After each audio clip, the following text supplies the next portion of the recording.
Hello everybody.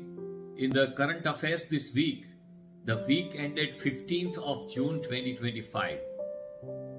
This week, the mood in the country was quite somber. It was on account of air crash in Ahmedabad in which 274 people lost their lives. These kinds of events gives us a reminder that a lot needs to be done in India for building a good quality and safe infrastructure for the people at large. In other news, Israel has activated its military action against Iran. The conflict is at an elevated level. This has got its own economic implications across the world. It's not just limited to a particular region because there is a lot of trade which happens through this region. Over and above that, the impact of it on the crude oil prices.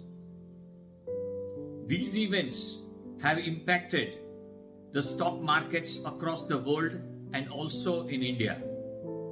The Nifty 50 was down by more than 1%. Nifty Mid Cap was also down by more than 1%. And Nifty Small Cap was down by 0.5%.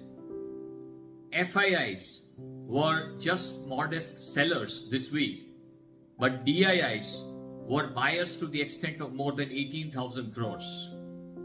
As I said, the conflict in Israel and between Israel and Iran has impacted the crude oil prices, and the price of oil, which was at the start of the week at $66 to a barrel, has escalated to $74 to a barrel, and around 12% appreciation in the price of Brent crude in just 1 week.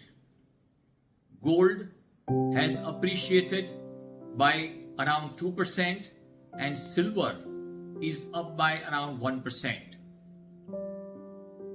Now, comparing the 10-year GSEC yield and the 30-year GSEC yield between US and India. In US, the 10-year GSEC is now at 4.51. In India, it is at 6.23. Quite comparable. So the Indian 10-year GSEC yield is just above the US yield by 1.72% only. Once upon a time, the interest rates in the US were quite low in comparison to India. Now that difference between a 10-year GSEC is just, as I said, 1.72%. When it comes to the 30-year GSEC, the 30-year government security in the US, the yield is 4.96%, just around 5%. In India, the 30-year GSEC is 6.89%, which is just a difference of 1.93%. Nasdaq and S&P 500 were by and large unchanged this week. This week has been a week in which there has been a wave of block deals of Indian equities. Stocks of some companies like Suzlon, Premier Energies, Asian Paints, Nazara Technologies changed hands.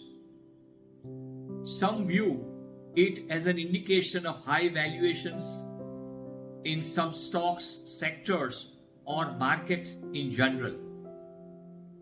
The other view could be that it is a realignment of the ownership which happens when the sellers and buyers have got some different internal reasons to invest or divest in a particular stock, and it is not an indication of elevated valuations of a particular stock or sector. And maybe each stock, each type of divestment, depending upon who is the seller, who is the buyer, there could be different reasons. But the fact remains that there has been a lot of movement of block sale of equities between buyers and sellers with different thought processes. That is all for this week. Thank you.